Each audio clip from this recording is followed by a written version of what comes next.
Pendekar Super Sakti. Karya, Asmaraman S. Hopinghu.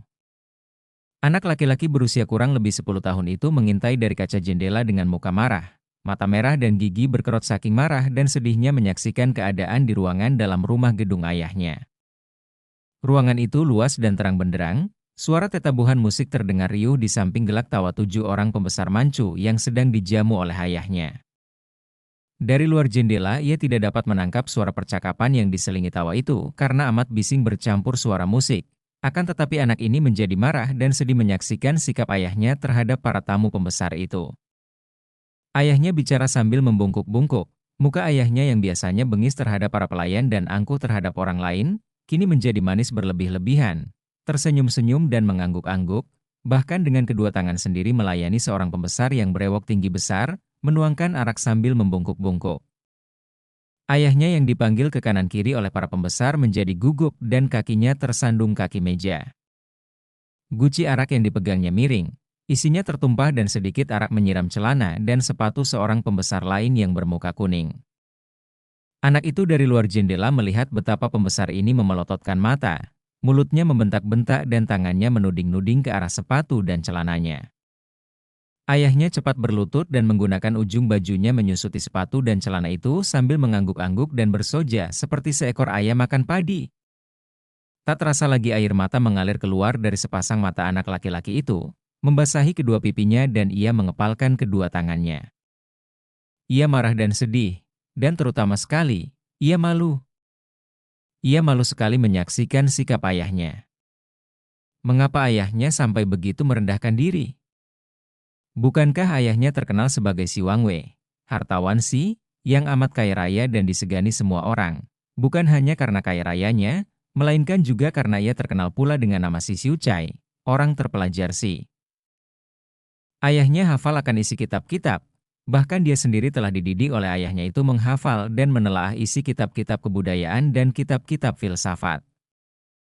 Semenjak berusia 5 tahun, dia telah belajar membaca, kemudian membaca kitab-kitab kuno dan oleh ayahnya diharuskan mempelajari isi kitab-kitab itu yang menuntun orang mempelajari hidup dan kebudayaan sehingga dapat menjadi seorang manusia yang berguna dan baik. Akan tetapi, setelah kini menghadapi pembesar-pembesar Manchu, mengapa ayahnya menjadi seorang penjilat yang begitu rendah? Anak itu bernama Han. Lengkapnya si Han dan panggilannya sehari-hari adalah Han Han. Dia putra bungsu keluarga Si. Karena si Bun An yang disebut hartawan Si atau sastrawan Si hanya mempunyai 2 orang anak. Yang pertama adalah seorang anak perempuan, kini telah berusia 17 tahun, bernama Si Leng. Han Han adalah anak kedua. Pada saat itu, Han Han yang mengintai dari balik kaca jendela melihat ayahnya sudah bangkit kembali. Agaknya mendapat ampun dari pembesar muka kuning, dan kini menghampiri pembesar brewok yang sudah setengah mabuk dan memanggilnya. Pembesar brewok itu berkata-kata kepada ayahnya, dan ia melihat betapa ayahnya menjadi pucat sekali dan menggeleng-gelengkan kepala. Akan tetapi pembesar brewokan itu menggerakkan tangan kiri, dan ayahnya terpelanting roboh. Han Han hampir menjerit. Ayahnya telah ditampar oleh pembesar brewok itu. Dan semua pelayan yang membantu melayani 7 orang pembesar itu berdiri dengan muka pucat dan tubuh menggigil. 7 orang pembesar Manchu kini tertawa-tawa dan riuh rendahlah mereka bicara. Agaknya memaki-maki ayahnya dan mendesak ayahnya melakukan sesuatu. Si pembesar muka kuning sekarang menggerakkan tangan sambil berdiri dan ia telah mencabut pedangnya. Dengan gerakan penuh ancaman pembesar muka kuning itu menusukkan pedangnya sehingga ujung pedang menancap di atas meja, berdiri dengan gagang bergoyang-goyang mengerikan. Han Han membelalakan matanya dan ia menyelinap turun dari tempat pengintaiannya. Kini ia menjenguk dari pintu belakang, terus masuk dan akhirnya ia berhasil masuk tanpa diketahui. Berada di ruangan dalam itu, bersembunyi di balik tirai kayu, di mana ia dapat mengintai dan juga dapat mendengarkan percakapan mereka.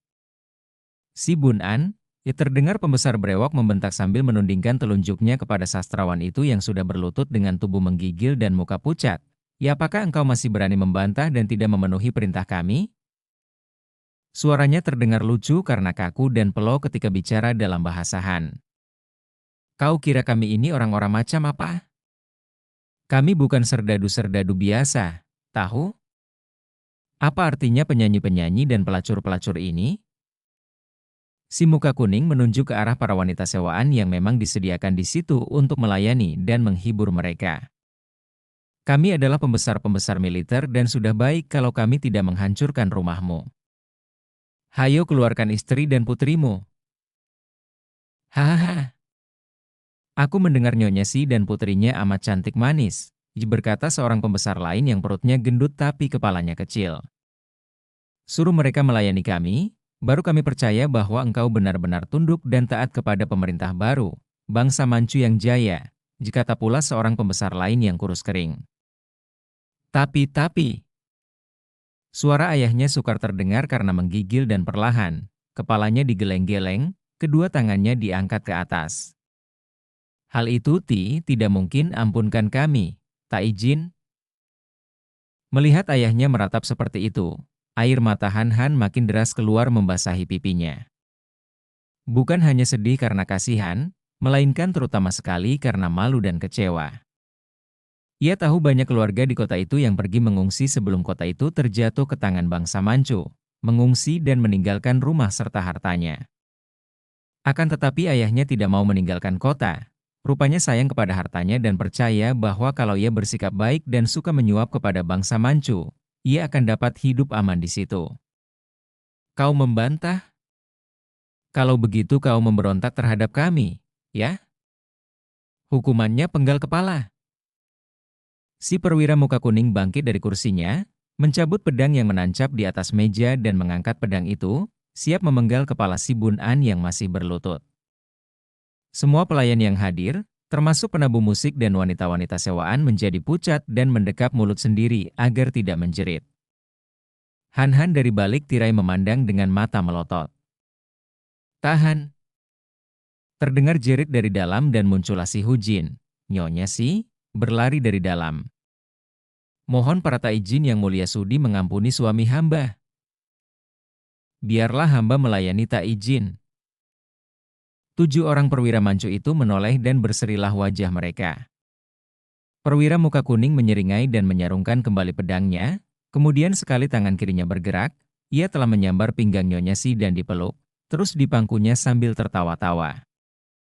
Benar cantik. Masih cantik, montok dan harum. Hem. Perwira muka kuning itu tidak segan-segan lalu mencium pipi dan bibir Nyonya itu yang saking kaget, takut dan malunya hanya terbelalak pucat. Memang Nyonya Si adalah seorang wanita cantik. Biarpun usianya sudah 35 tahun, akan tetapi tubuhnya yang terawat baik itu masih padat, wajahnya yang memang jelita tampak lebih matang menggairahkan. Para perwira lainnya tertawa bergelak menyaksikan betapa perwira muka kuning itu mendekap dan mencium sesuka hatinya. Seolah-olah di situ tidak ada orang lain lagi. Sedangkan para pelayan yang melihat betapa Nyonya majikan mereka yang terhormat diperlakukan seperti itu, menggigil dan menundukkan muka tidak berani memandang. Si Bun An sendiri yang masih berlutut memandang dengan muka pucat seperti kertas dan ia tidak dapat bergerak, seolah-olah telah berubah menjadi arca batu. Tak izin, ampun. Nyonya Si megap-megap karena sukaria bicara dengan bibir diciumi secara kasar seperti itu. Lepaskan, oh, ampun, saya adalah wanita baik-baik.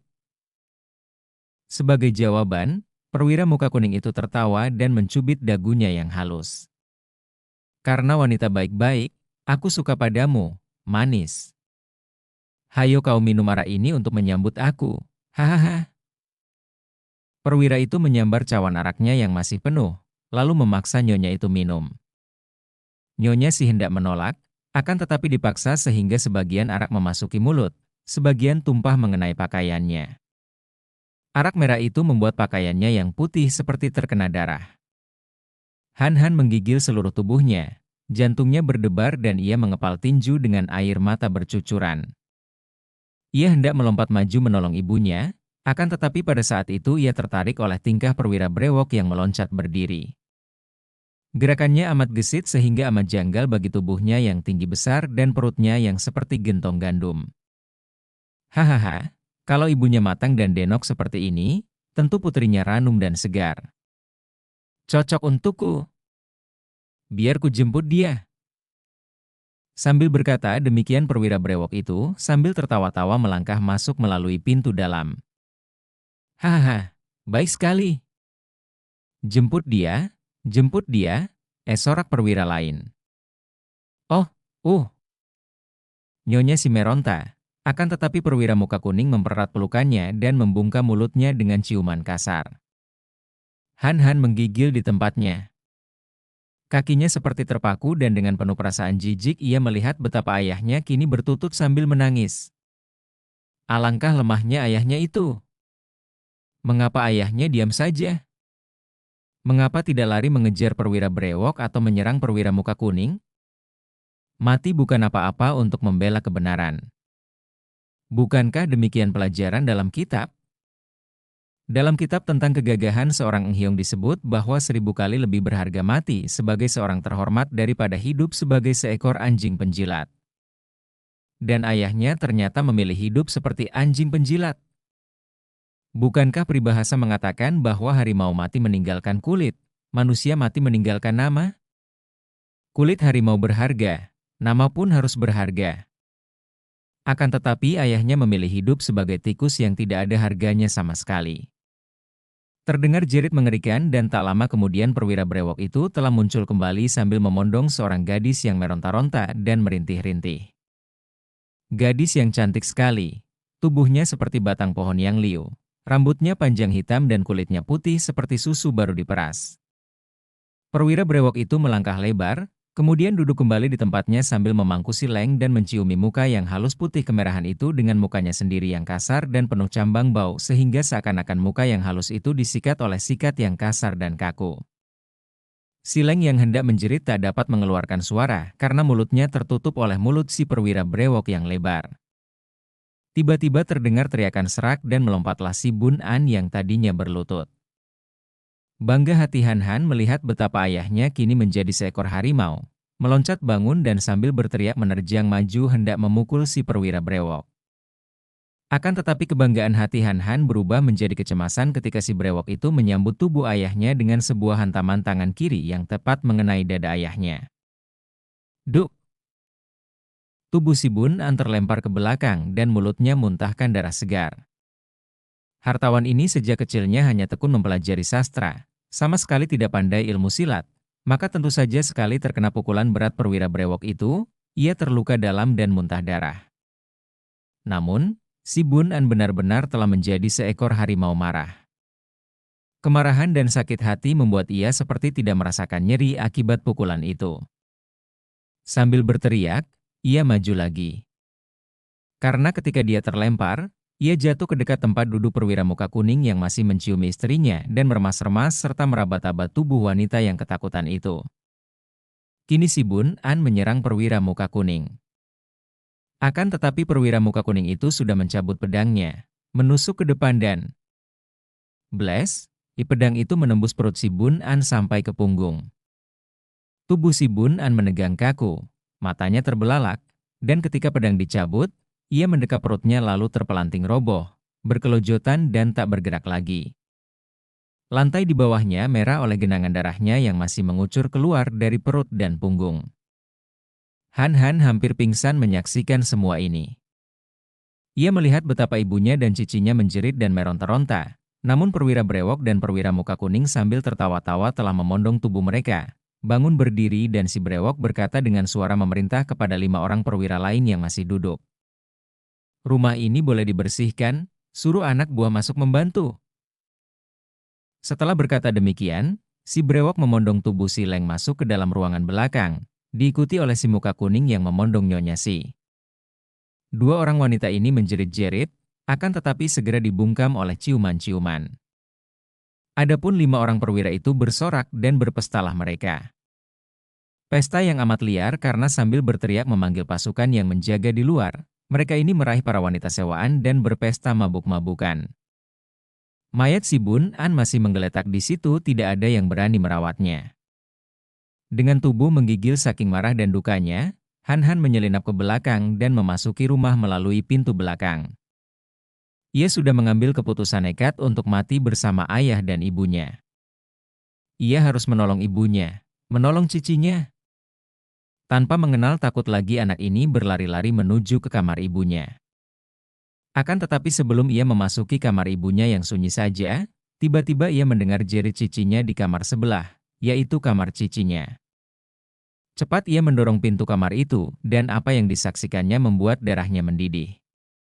Cicinya menjerit-jerit dan berusaha melawan perwira mancu brewok yang hendak memperkosanya, akan tetapi kembali jeritnya lenyap ke dalam mulut si perwira. Pakaian gadis yang bernasib malang itu robek semua dan ia sama sekali tidak berdaya menandingi kekuatan si perwira brewok yang terengah-engah dan terkekeh-kekeh.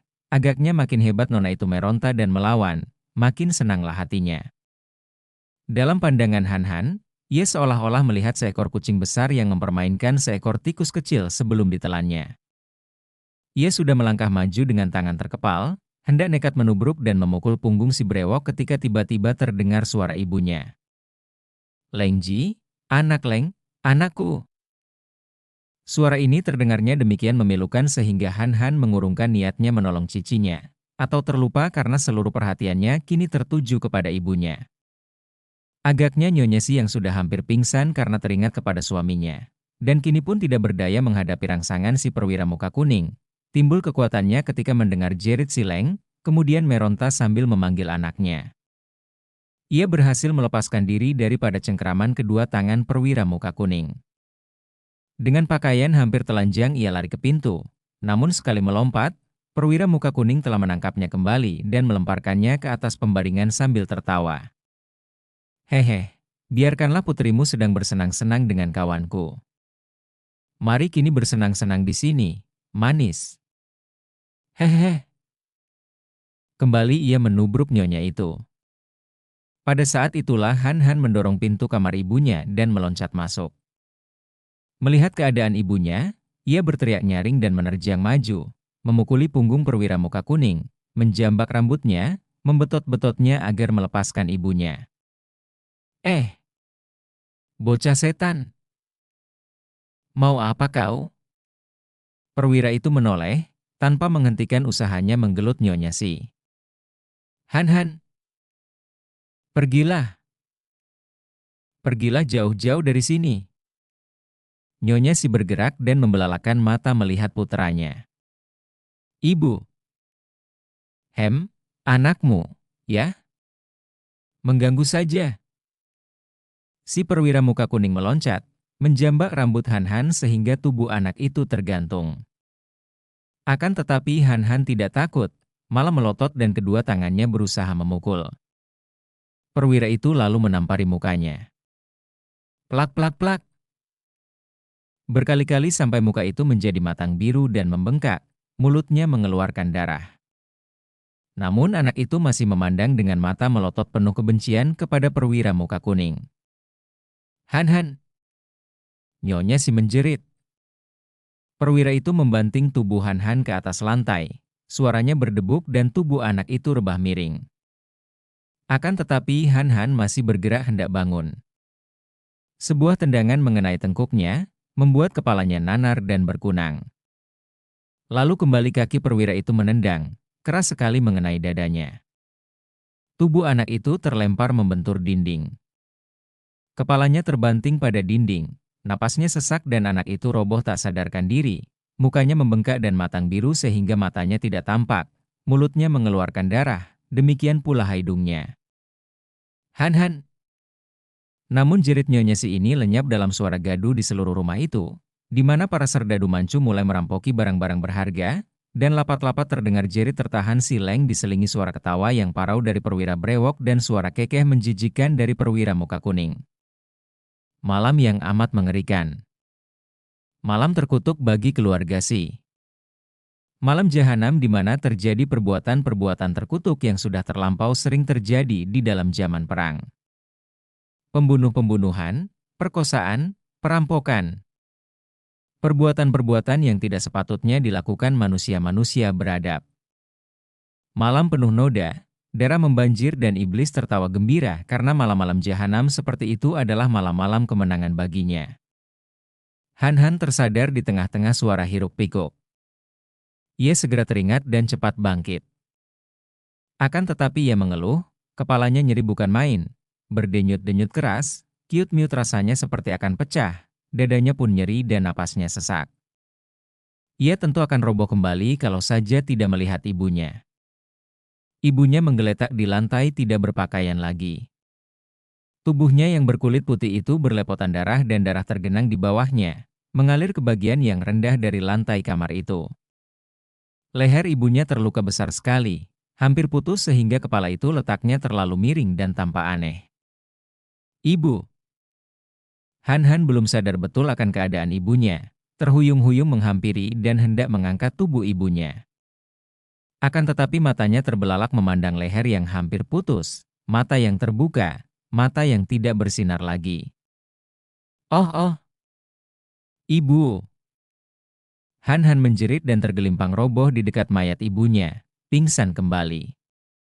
Rumah gedung keluarga Si yang telah dirampok habis-habisan itu kini dimakan api. Ini adalah siasat para perwira tadi yang lebih baik membuat rumah itu menjadi lautan api untuk menutupi perbuatan-perbuatan biadab mereka. Kalau rumah sudah hancur menjadi abu, siapa bisa membuktikan bahwa rumah itu habis dirampok? Kalau mayat itu sudah menjadi abu, siapa dapat mengatakan bahwa mereka itu diperkosa atau dibunuh?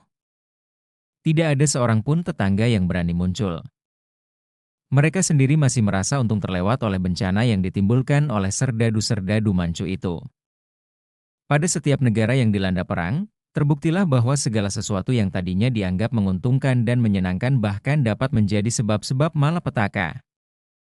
Aneh akan tetapi nyata bahwa dalam keadaan seperti itu, mereka yang kaya raya dan mereka yang mempunyai anak-anak perempuan cantik malah menjadi korban. Sebaliknya mereka yang miskin tidak mempunyai apa-apa dan yang tidak mempunyai anak gadis cantik, malah aman dan tidak terganggu. Kalau sudah begini, tak seorang pun berani mengatakan bahwa harta benda dan kekayaan duniawi ini merupakan syarat hidup bahagia. Di antara sinar api yang membakar rumah gedung keluarga Si, yang menerangi kegelapan malam sunyi, tampak bayangan seorang laki-laki tua dengan nekat menyelinap memasuki rumah bagian yang belum dimakan api. Asap tebal menyambutnya, membuatnya terbatuk-batuk dan membuat matanya seperti buta. Akan tetapi orang ini terus masuk dan meraba-raba. Biarpun api itu amat terang, namun cahayanya membuat mata buta karena setiap mata dibuka, hawa panas menusuk-nusuk. Akan tetapi orang itu agaknya sudah hafal akan keadaan di dalam gedung ini. Buktinya ia dapat terus menyelinap masuk, menuju ke kamar-kamar di sebelah belakang, dekat ruangan dalam yang tadi dipakai pesta pora, di mana kini menggeletak mayat si Bun An dan 3 orang pelayan pria yang juga dibunuh oleh serdadu-serdadu Manchu itu. Laki-laki itu tidak mempedulikan mayat-mayat ini, terus terhuyung-huyung masuk dan akhirnya ia memasuki kamar Nyonya Si mendorong pintu yang sudah mulai termakan api. Si Hujin. Kongcu, tuan muda. Ia berseru dan cepat berlutut dekat dua sosok tubuh itu. Tubuh Nyonya Si yang telanjang bulat dan mandi darah itu hanya ia lirik sebentar saja. Akan tetapi ketika ia meraba tubuh Si Han yang belum mati, cepat ia mendukung tubuh anak itu dan hendak dibawanya keluar kamar. Akan tetapi pintu kamar itu kini sudah terbakar semua, bahkan mulai runtuh dan atap pun sudah terjilat api. Laki-laki itu kebingungan lalu menuju ke jendela kamar. Didorongnya jendela itu dengan bahunya, dan asap bercampur api menjilat masuk. Ia tidak peduli akan hawa panas yang menyesak dada, terus saja ia menerobos keluar melalui jendela dan setibanya di luar jendela, sebagian atap yang terbakar menimpanya. Orang itu mendekap tubuh Han dan kayu yang membara menimpa kepala dan pundaknya. Rasa nyeri dan panas menyengat tubuhnya, membuatnya hampir roboh. Akan tetapi ia hanya jatuh berlutut saja, cepat bangkit kembali dan terhuyung-huyung mencari jalan keluar. Beberapa kali ia menerjang lautan api, rambutnya sudah terbakar habis, juga kumis, jenggot dan alisnya. Mukanya sudah hangus dan melepuh, pakaiannya setengah telanjang dan hangus, tubuhnya melepuh semua dan napasnya terengah-engah. Akan tetapi akhirnya ia berhasil keluar dari lautan api dan terhuyung-huyung memasuki taman yang gelap. Sinar api hanya menyinar melalui celah-celah pohon kembang, dan di tempat inilah laki-laki itu terguling roboh. Tubuh Han terlepas dari dukungannya dan terbanting pula ke atas tanah yang bertilam rumput hijau basah dan segar. Ibu. Han siuman kembali, dan pertama-tama yang teringat olehnya adalah ibunya. Akan tetapi sinar merah dan suara berkerotokan rumah terbakar itu menyadarkannya dan ia cepat bangkit duduk menoleh ke arah rumah keluarganya yang terbakar. Ibu, Aak, Kongcu, ibumu sudah tewas. Han Han bangkit dan terhuyung-huyung menghampiri orang yang rebah tak jauh dari situ. Ia berlutut dan hampir tak dapat mengenal wajah yang sudah melepuh, kepala yang gundul dan tubuh yang hangus itu. Akan tetapi sinar api kadang-kadang menjilat sampai ke situ dan ia dapat mengenal bentuk muka ini. Asem. Ia memeluk. Anak ini amat cerdik dan kuat ingatan. Tadi ia berada di kamar ibunya, sekarang berada di taman dan Asem luka-luka terbakar. Segera ia dapat menarik kesimpulan bahwa pelayannya yang setia inilah yang menolongnya keluar dari rumahnya yang terbakar. Ia teringat ayahnya yang sudah tewas pula, dan teringat cicinya di kamar sebelah. Cicileng, dibawa pergi anjing-anjing mancu, kau pergilah. Kongcu, pergilah jauh-jauh, menyamar sebagai pengemis, jangan berada di kota ini, aku, Aug, Asem, pelayan tua yang amat setia dari keluarga Si, yang selalu menjadi teman bermain Han Han semenjak ia dapat berjalan, menjadi lemas. Asem, Asem. Namun orang itu tidak menyahut, dan tidak akan dapat menjawab lagi karena ia telah mati. Mati sebagai seorang yang setia dan karenanya mati sebagai seekor harimau. Han Han duduk melamun. Ia tidak menangis. Tidak dapat menangis lagi. Dan ia merasa seolah-olah ada sesuatu yang mendorongnya untuk berpikir, untuk berbuat dan menggunakan akalnya. Matanya melirik ke kanan-kiri seperti mata seekor anjing yang dikurung dan mencari kesempatan untuk keluar. Mata yang cerdik sekali. Suatu mukjizat telah terjadi pada diri Han Han yang tidak ia sadari sendiri. Ketika tadi ia dibanting lalu ditendang, kepalanya terbanting menumbuk dinding dan getaran bantingan inilah yang agaknya mengubah keadaan pikirannya. Mendatangkan ketabahan luar biasa, kecerdikan yang aneh, dan membuat ia tidak dapat susah lagi. Biarpun kini menghadapi kematian ayah bundanya, dan kehilangan cicinya, yang berarti bahwa seluruh keluarganya hancur, ia sama sekali tidak merasa susah. Yang ada hanya bayangan 7 orang perwira, terutama sekali wajah dan bentuk tubuh perwira brewok dan perwira muka kuning, seperti terukir di benaknya, takkan terlupakan lagi olehnya. Dari peristiwa terkutuk dan malam jahanam itu, terciptalah seorang yang aneh, dan orang yang melihatnya tentu akan mengira bahwa Han Han telah menjadi gila oleh peristiwa mengerikan itu. Ketika anak itu akhirnya membungkuk, mencium dahi gosong bekas pelayannya, kemudian bangkit berdiri dan terhuyung-huyung meninggalkan taman, memasuki bagian-bagian yang gelap, orang yang melihatnya tentu akan merasa kasihan sekali. Akan tetapi orang itu akan tercengang kalau saja dapat melihat betapa mata itu berkilat-kilat, betapa mulut yang masih bengkak itu tersenyum aneh. Bocah ini hanya berhenti sebentar untuk merobek sebagian dari pakaiannya, mengotori tubuhnya dengan abu, membuang sepatunya kemudian menyelinap sampai keluar dari kota. Peristiwa terkutuk itu terjadi di kota Kamci ketika pasukan-pasukan Manchu memperluas wilayahnya dan menyerbu ke jurusan selatan, yaitu pada tahun 1645 dan merampas kota Nanking. Dan tidak hanya terjadi di Kamci saja, melainkan di setiap kota dan dusun selalu terjadilah pembunuhan-pembunuhan, perkosaan-perkosaan, penculikan dan perampokan yang keji.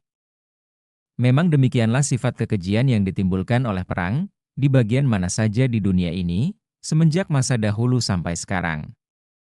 Gelombang bangsa Manchu ini dimulai ketika di antara bangsa dari utara ini muncul seorang tokoh besar yang menjadi raja mereka, yaitu Raja Nurhacu, tahun 1616, yang menamakan diri sendiri kaisar dan mendirikan Wangsa atau Kerajaan Cheng.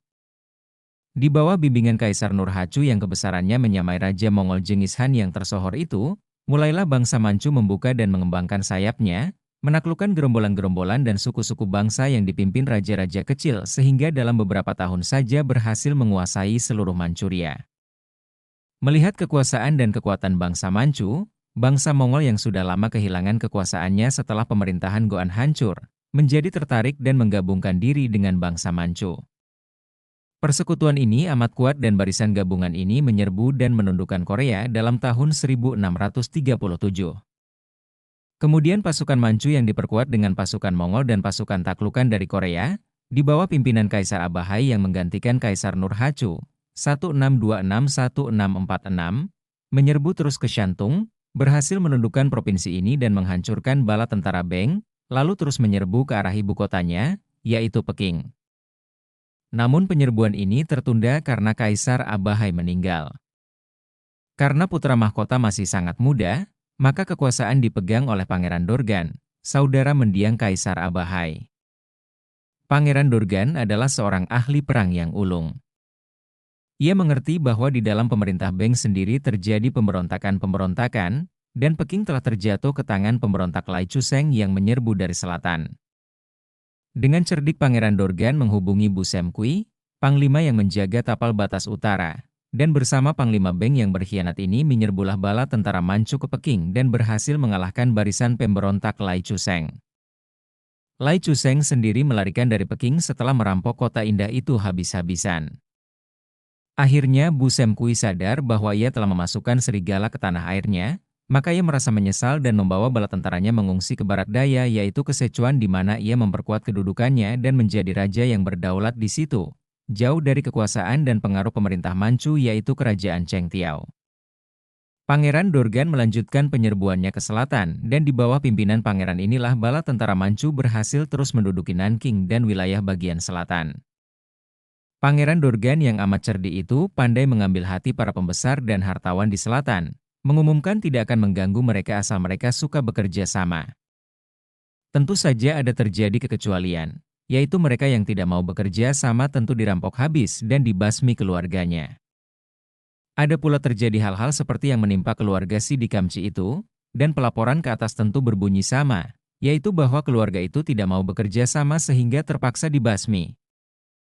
Demikianlah, cerita ini dimulai pada tahun 1645, dimulai dengan lembaran hitam dan sebagai contoh dari sekian banyaknya peristiwa keji dan terkutuk, diceritakan kemalangan yang menimpa keluarga si.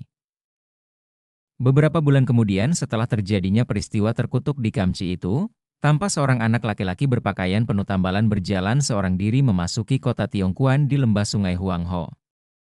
Kota ini telah lebih dulu ditaklukkan oleh tentara Manchu, sehingga kini keadaan di situ sudah tampak aman dan tentram. Rakyat sudah mulai bekerja lagi seperti biasa, seolah-olah tidak pernah terjadi perang, seolah-olah rakyat tidak peduli siapa yang berkuasa, siapa yang menjadi raja dan bangsa apa yang menjajah mereka. Anak kecil itu berusia 10 tahun lebih, berjalan melenggang seenaknya dan di pundaknya tergantung sebuah keranjang yang terisi beberapa buah roti kering dari gandum. Dia bukan lain adalah Si Han, atau Han Han. Kalau ada orang Kamci yang bertemu dengannya, tentu tidak akan dapat mengenalnya sebagai bekas putra sastrawan Si Bun An. Bukan hanya pakaiannya yang penuh tambalan dan kakinya yang telanjang serta kulit kaki tangannya yang kotor itu yang membuat orang pangling, namun memang terjadi perubahan besar pada diri anak ini. Pandang matanya jauh berbeda.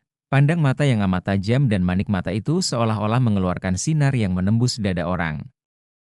Bola mata yang bening itu bergerak-gerak lincah sebagai pencerminan otaknya yang dapat bekerja cepat. Rambutnya digelung ke atas dan dibungkus dengan sapu tangan yang kotor. Ketika berjalan melalui jalan yang sunyi menuju ke kota Tiongkuan ini, Han Han bernyanyi dengan suara nyaring. Orang tentu akan tercengang keheranan kalau mendengar kata-kata nyanyiannya. Orang yang tidak pernah membaca kitab tentu menganggapnya bernyanyi ngawur saja atau sedikitnya mengira dia tidak waras. Akan tetapi kaum terpelajar akan lebih tercengang keheranan karena tentu akan mengenal nyanyian dari sajak ciptaan sastrawan besar Go Pek di zaman kerajaan Sui, ratusan tahun yang lalu. Bekerja seenaknya tak tertekan tak diperintah, mengemis kemana saja mengetuk hati nurani manusia. Ambe betapa bebas dan senangnya. Mereka yang tidak tahu akan kebahagiaan para pengemis, tidak tahu pula senangnya kehidupan burung di udara. Setelah selesai menyanyikan sajak yang ia hafal dari kitab-kitab yang pernah dibacanya, Han Han lalu mencela sendiri, dengan ucapan bisik-bisik seperti berkata kepada diri sendiri, mencela nyanyian tadi. Wah, Go Pek memang pelamun kosong. Kalau ditakdirkan menjadi manusia, kenapa menginginkan kehidupan burung? Manusia dan burung tidak sama. Orang yang malas dan hanya suka mengemis adalah orang yang tiada gunanya. Dan apakah artinya hidup di dunia kalau tidak ada gunanya? Ia menggeleng-geleng kepalanya lalu bernyanyi lagi, akan tetapi sekali ini nyanyiannya jauh berbeda dengan tadi, karena nyanyiannya seperti lagu kanak-kanak. Dukceng, dukceng.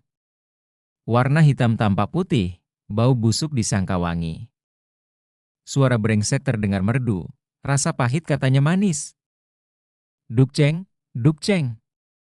Jangan percaya mata dan telinga mulut, semua itu palsu belaka. Dukceng, dukceng, dukceng-ceng.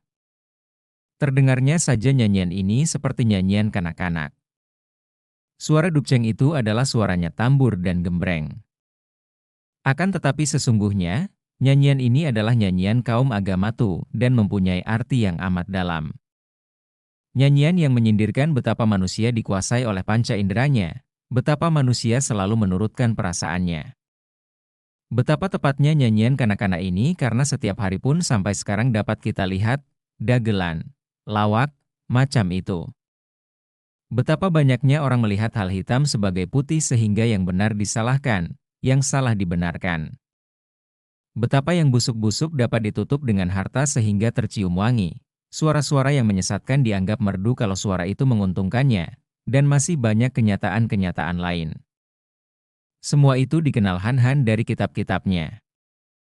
Dia meninggalkan rumah dan keluarganya yang terbasmi habis itu tanpa membawa uang sepeser pun. Akan tetapi Han Han seorang anak yang cerdik dan semenjak peristiwa itu terjadi, ia menemukan ketabahan dan keuletan yang luar biasa sekali. Di sepanjang jalan dalam perantauannya yang tiada bertujuan ini, ia selalu mencari pekerjaan, membantu petani kalau lewat di dusun, membantu mencuci piring di restoran, menggosok kuda dan kereta, mengangkut barang-barang yang dibongkar dari perahu dan lain-lain. Dengan keuletannya ini, ia tidak pernah kekurangan makan dan pada saat itu, ia malah masih mempunyai bekal roti kering yang akan cukup menghindarkannya dari kelaparan selama beberapa hari. Ketika ia memasuki pintu gerbang kota Tiongkuan dan memasuki tempat yang mulai ramai, Han Han tidak bernyanyi lagi, bahkan sikapnya pun tidak acuh seperti sikap seorang pengemis biasa. Ia melihat-lihat keadaan kota yang cukup ramai itu, karena letaknya yang dekat dengan sungai Huanghe membuat kota ini mudah melakukan hubungan dengan kota-kota lain.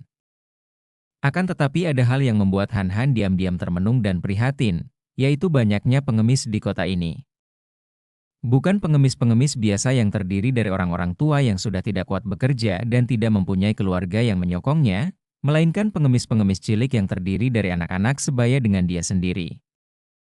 Akibat perang, keluhnya diam-diam dengan perasaan tidak senang.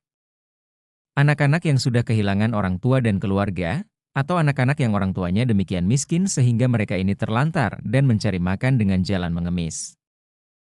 Anak-anak usia belasan tahun yang pakaiannya compang-camping, ada yang penuh tambalan, ada pula yang hanya memakai celana butut tanpa baju, dengan tubuh kurus akan tetapi perut gendut, tanda perut yang jarang diisi atau diisi secara tidak teratur. Muka yang kurus pucat, sinar mata yang sayu tidak bercahaya, pencerminan hati yang kehilangan harapan dan pegangan. Akan tetapi ada pula di antara mereka yang nakal-nakal, dengan sinar mata mencemoohkan dunia, tidak peduli akan segala perbuatannya, tidak tahu membedakan pula antara baik dan buruk. Pengaruh keadaan.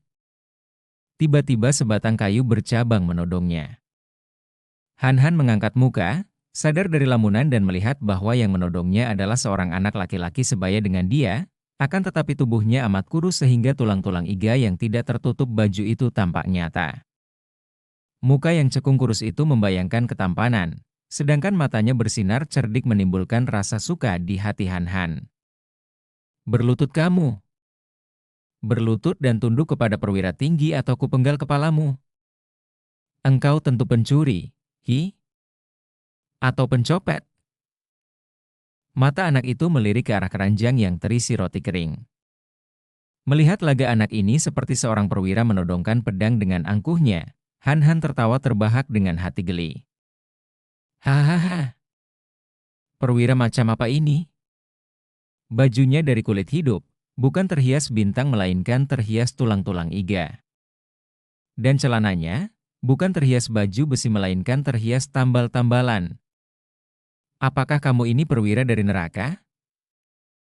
Melihat Han Han tidak marah sehingga tidak ada alasan untuk diajak berkelahi, malah tertawa dan mengeluarkan kata-kata lucu. Anak itu pun menyeringai tertawa. Giginya putih dan rata, menambah ketampanan wajahnya dan menambah rasa suka di hati Han Han. "Kau orang baru di sini? Bagaimana kau datang? Dan dari mana kau mendapatkan roti kering begitu banyak?" Tanya anak itu, menyelinapkan rantingnya di pinggang seperti seorang perwira menyimpan pedangnya. "Kau mau? Lapar? Nih sebuah untukmu," kata Han Han sambil menyerahkan sebuah roti kering. Anak itu memandang terbelalak, menelan ludah dan bertanya ragu, benar-benar kau berikan sebuah untukku? Tidak main-main?" Ia merasa heran karena belum pernah melihat seorang pengemis lain memberinya sepotong roti dengan sikap begitu royal dan ramah. "Mengapa tidak? Kalau kau lapar, mari kita makan di pinggir jalan," kata Han Han sambil berjalan ke tepi jalan lalu duduk di atas tanah. Anak itu telah menerima roti pemberian Han Han, memandang roti seperti belum percaya, lalu mengikuti Han Han duduk di tepi jalan. Seketika sikap bocah itu berubah ramah dan akrab dan memang itulah sifat aslinya. Kalau tadi ia seperti anak yang memancing perkelahian adalah watak yang dibentuk oleh keadaan sekelilingnya. "Wah, keras!" Anak itu mengeluh ketika mencoba menggigit rotinya. Han Han tersenyum. "Memang keras sekali, sengaja dibuat untuk dapat bertahan sampai berbulan-bulan. Makannya harus dicelup air teh, baru nikmat." "Wah, dari mana bisa mendapatkan air teh?" "Beli, kalau kamu mau pergi membeli sebentar." "Hah? Beli? Memang kau kira aku ini Kongcu, tuan muda, hartawan?" Han Han tertawa geli dan merogoh sakunya, mengeluarkan sepotong uang kecil, sisa hasil ia membantu pedagang membongkar barangnya kemarin dulu. "Nih, kau belilah air teh, ku tunggu di sini." Untuk dapat membeli air teh saja masa memerlukan seorang Kongcu hartawan? Kembali anak itu memandang heran, akan tetapi ia lalu menyambar uang itu dan lari pergi dari situ, membawa roti keringnya. Han Han menghela napas. Kalau dia tidak kembali ke sini, aku tidak akan heran, pikirnya. Bocah-bocah seperti itu patut dikasihani. Benar-benar sebuah pemikiran yang amat janggal. Dia sendiri yang tadinya seorang Kongcu, hartawan dan terpelajar, tinggal di rumah gedung dilayani banyak pelayan, sekarang keadaannya tiada bedanya dengan anak-anak pengemis, namun ia masih menaruh kasihan kepada mereka. Dugaan Han Han keliru dan ia menjadi makin suka kepada bocah itu ketika melihatnya datang berlari sambil membawa sebuah kulit walu kering yang ternyata terisi air teh. Terengah-engah ia duduk di dekat Han Han. Han Han melirik dan mendapat kenyataan bahwa roti kering di tangan anak itu masih utuh. Ia makin suka. Ini menandakan bahwa anak ini memiliki watak jujur dan setia, tidak mau mendahului makan roti dengan air teh sebelum tiba di tempat Han Han. Nah, mulailah, diajak Han Han yang mengambil sepotong roti, mencelupkannya di air teh sampai lama, kemudian mulai makan roti itu. Anak itu menirunya, dan setelah ia berhasil menggigit sepotong roti, ia mengunyahnya dengan lahap sambil mulutnya mengomel. "Wah, enak! Harum dan gurih." Tidak ada balas jasa yang lebih nikmat lagi bagi seorang pemberi kecuali kalau pemberiannya itu dipuji dan menyenangkan hati orang yang diberinya.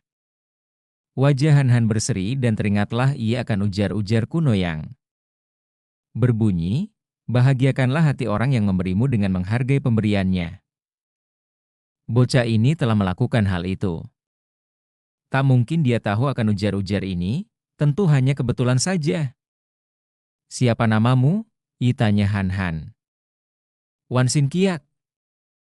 Ayahku dahulu prajurit, tewas di medan perang melawan anjing tentara Manchu." Bocah itu memandang ke kanan kiri, takut kalau-kalau makiannya terdengar orang. "Ibuku lari bersama seorang perwira Manchu. Aku tidak sudi ikut ibu, maka merantau dan beginilah." "Engkau siapa?" "Aku Han Han." Tentu seorang Kongcu yang menyamar menjadi pengemis.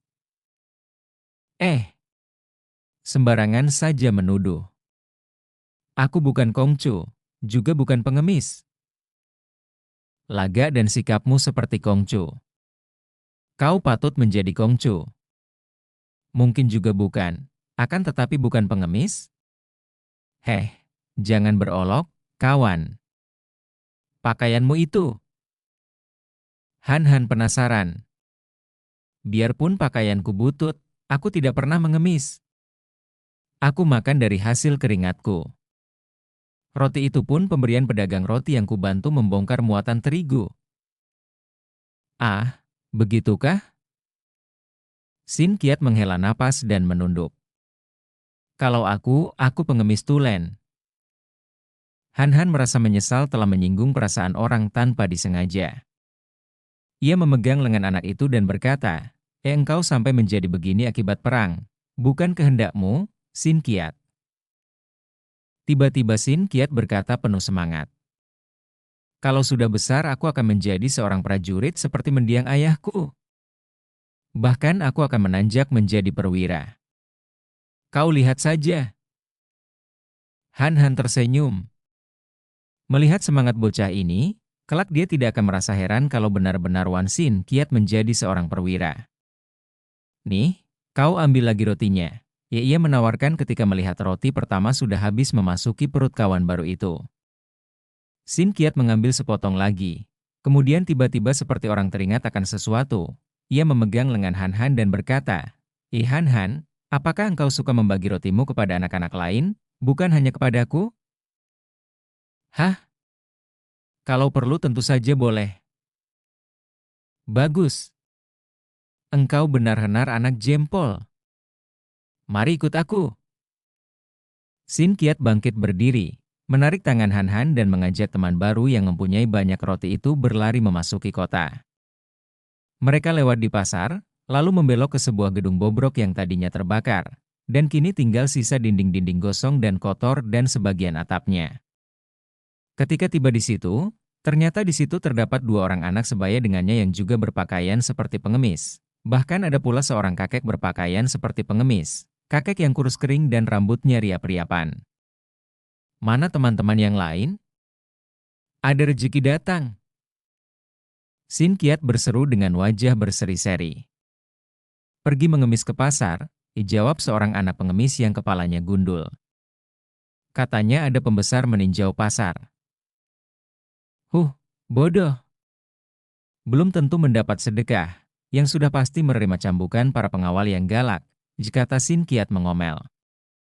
Itulah sebabnya mengapa kami berdua tidak ikut pergi, jikata pengemis kedua. Aku benci melihat pembesar. Terdengar batuk-batuk dari kakek pengemis yang melenggut di sudut. Anak-anak, hati-hatilah sedikit kalau bicara. Apakah anak-anak kecil kalian sudah bosan hidup? Tiga orang anak pengemis itu menjadi pucat dan celingukan memandang ke kanan kiri. Han Han berpendapat bahwa anak-anak itu seperti anak-anak burung yang ketakutan selalu, maka ia makin kasihan kepada mereka. Tanpa diminta ia lalu mengambil roti-roti kering dari keranjangnya. Pertama-tama ia memberi kepada kakek itu. Lopek, silakan makan roti kering seadanya. Kakek itu memandang dengan tajam. Han Han terkejut, tidak menyangka bahwa kakek itu mempunyai pandang mata yang demikian tajamnya. Lalu kakek itu setelah meneliti Han Han dari kepala sampai ke kaki, mengangguk-angguk dan menerima roti terus melenggut lagi sambil makan roti kering. Kembali Han Han tercengang. Kakek itu sudah tua dan kempot, tanda bahwa giginya sudah tidak lengkap lagi, namun roti kering yang keras itu digigitnya seperti seorang menggigit kerupuk saja. Ia lalu membagi-bagi roti kering kepada dua orang anak lain yang menerimanya dengan gembira. Han Han lalu menurunkan keranjang rotinya dan mempersilakan siapa saja yang masih lapar untuk mengambil lagi, dan ia pun ikut duduk mendeprok di atas lantai rumah gedung yang terbakar itu. Heran sekali, ia merasa betah di situ, merasa seperti berada di rumah sendiri. Seolah-olah gedung yang bekas terbakar ini adalah gedung keluarganya. Sin Kiat mendekati kakek pengemis dan berkata dengan suara mendesak, Kek, kau ajarilah aku silat agar kelak aku menjadi orang kuat. Aku ingin menjadi seorang perwira. Kakek itu membuka matanya, menjawab malas. Aku tidak bisa silat, Bohong. Kakek bohong. Sin Qiat dan dua orang temannya berteriak-teriak. Akan tetapi kakek itu hanya melenggut. Mulutnya tersenyum aneh. Han Han memandang penuh perhatian. Banyak sudah ia membaca tentang pengemis-pengemis yang sakti, bahkan membaca tentang sastrawan-sastrawan yang hidupnya seperti pengemis. Kemarin dulu kau membubarkan selosin serdadu dengan tongkat bututmu itu. Dengan apakah kalau tidak dengan ilmu silat? Hayo, kek, jangan pelit, ajari kami ilmu silat. Han Han tadi sudah begitu ramah dan murah hati, membagi-bagikan roti keringnya. Apakah kau begini pelit untuk membagi ilmu silat kepada kami? Ingat, kek, roti yang dibagi-bagikan menjadi habis. Sebaliknya ilmu silatmu kalau dibagi sampai 1000 orang sekalipun takkan menjadi habis. Han Han kagum mendengar alasan Sin Qiat ini. Anak cerdik, pikirnya. Akan tetapi ia merasa kasihan dan tidak enak hati melihat kakek tua itu didesak-desak, maka ia segera berkata, "Ya aku tidak suka belajar silat." Heh, tiga orang anak itu berseru heran dan memandang Han Han dengan kecewa. Sin Qiat memegang lengannya dan bertanya, mengapa, Han Han? Semua orang yang tertindas dan terhina ingin belajar silat. Mengapa kau tidak? Kalau pandai silat, kan kita selalu menang kalau berkelahi dan menjadi jagoan," kata si gundul sambil membusungkan dadanya yang tipis kerempeng. Kalau pandai silat, orang-orang akan takut kepada kita dan memberi apa saja yang kita minta, kata bocah pengemis yang lain. Dan aku akan menjadi orang kuat sehingga kelak dapat menjadi perwira, kata pula Sin Qiat. Han Han menghela napas. Dari pernyataan-pernyataan ini sudah dapat dinilai watak dan cita-cita ketiga orang anak ini. Aku tetap tidak suka belajar silat. Pandai silat membuat orang menjadi kuat, dan hanya si kuat saja yang suka menindas si lemah. Orang yang merasa kuat akan selalu mencari permusuhan, suka berkelahi, suka pukul orang, bahkan suka membunuh orang. Tidak. Pandai silat amat tidak baik, orang menjadi jahat karenanya. Kakek yang tadinya melenggut dan agaknya lega karena terbebas dari desakan anak-anak itu, kini membuka matanya dan tertawa. Ho ho. Omongan takabur dan menyeleweng jauh. Bocah. Omongan sombong. Siapa bilang ilmu silat menimbulkan kejahatan dan kekejaman? Sombongnya. Ilmu silat tetap ilmu silat, tidak baik dan tidak jahat. Baik atau jahatnya tergantung si orang yang memilikinya. Kalau digunakan untuk kejahatan menjadi ilmu jahat, kalau dipergunakan untuk kebaikan menjadi ilmu baik. Betapa banyaknya kejahatan dilakukan oleh orang-orang yang tidak pandai silat dan yang lemah tubuhnya. Ho, apa kau kira pedang lebih tajam daripada pena? Pedang hanya dapat membunuh satu orang sekali sabet, akan tetapi pena sekali gores dapat menghancurkan keluarga bahkan dapat menggulingkan kerajaan. Haha. Han Han tercengang dan berpikir. Teringat ia akan sejarah betapa fitnah-fitnah yang amat keji terjadi karena coretan pena. Dan betapa tepatnya pula filsafat tentang baik buruknya ilmu yang tergantung daripada si pemilik ilmu. Tak disangkanya ia akan mendengar ucapan demikian dalam isinya dari mulut seorang kakek jembel. Melihat betapa bantahan kakek itu membuat Han Han bungkam, Sin Qiat menjadi gembira dan mendapat kesempatan untuk mendesak lagi. Hayolah, kek, ajari kami ilmu silat. Aku tidak bisa ilmu silat. Wah, kakek selalu mengelak. Habis, tongkat bututmu kemarin dulu itu dapat mematahkan tombak, membikin pedang dan golok serdadu-serdadu itu terpelanting, dan membuat mereka roboh, bantah Sin Qiat. Itu hanya ilmu tongkat teratai putih, Pek Lian Tung Hoat. Kalau begitu, ajarkan kami Pek Lian Tung Hoat, kata Sin Qiat, dibantu oleh dua orang kawannya. Kakek itu menggeleng kepala. Tidak mudah, tidak mudah. Kalian tidak berjodoh dengan kami. Yang berjodoh adalah bocah ini. Siapakah namamu tadi? Han Han. Kau berjodoh dengan kami. marilah ikut bersamaku. Kakek yang kelihatan lesu dan lemas itu, tiba-tiba sudah bangkit berdiri dan ternyata ia jangkung sekali. Han begitu kaget dan herannya sehingga ia tidak dapat menjawab pertanyaan tadi. Kini kakek itu sudah menyentuhkan ujung tongkat bututnya ke pundak kanan Han, kemudian membalikkan tubuh dan melangkah pergi dari situ. Anehnya, tubuh Han tertarik oleh ujung tongkat yang melekat pundaknya sehingga anak ini pun terhuyung maju dan terpaksa melangkah mengikuti kakek itu. Hei! Han menggunakan kedua tangannya untuk melepaskan tongkat dari pundaknya, namun tidak berhasil. Tongkat itu melekat seolah-olah berakar di pundaknya dan ada tenaga membetot yang amat hebat tak terlawan olehnya, membuat ia terseret terus. Han adalah seorang anak yang memiliki kecerdikan luar biasa. Biarpun ia seorang anak yang asing sama sekali akan ilmu silat, namun dari kitab bacaan ia sudah banyak mengetahui bahwa di dunia ini selain terdapat sastrawan-sastrawan luar biasa, orang-orang yang pandai berfilsafat dan pandai membuat sajak-sajak indah, juga terdapat orang-orang dari golongan, persilatan, yang disebut pendekar-pendekar sakti. Maka tahulah ia bahwa kakek Jembel ini pun tentulah seorang pendekar sakti yang berilmu tinggi. Maka timbul keinginan hatinya untuk mengenalnya lebih dekat dan untuk mengetahui kemana ia akan dibawa. Ia tidak merasa takut, maka ia lalu berkata, "Lo Cianpue, kalau memang Lo Cianpue ingin mengajak aku pergi, harap lepaskan tongkat." Tidak enak sekali diseret-seret seperti seekor anjing. Akan tetapi kakek itu tidak mempedulikannya. Bahkan kini langkahnya lebar-lebar dan cepat sehingga Han terpaksa harus melangkah cepat pula kalau tidak mau terseret. Sebentar saja mereka telah pergi jauh dan teriakan-teriakan Sin Kiat yang mengingatkan bahwa keranjang rotinya masih tertinggal, kini tidak terdengar lagi. Tak lama kemudian mereka sudah keluar dari kota dan terus menuju ke tepi sungai Huangho. Setibanya di tepi sungai, kakek itu melanjutkan perjalanan ke kanan, jadi ke arah utara.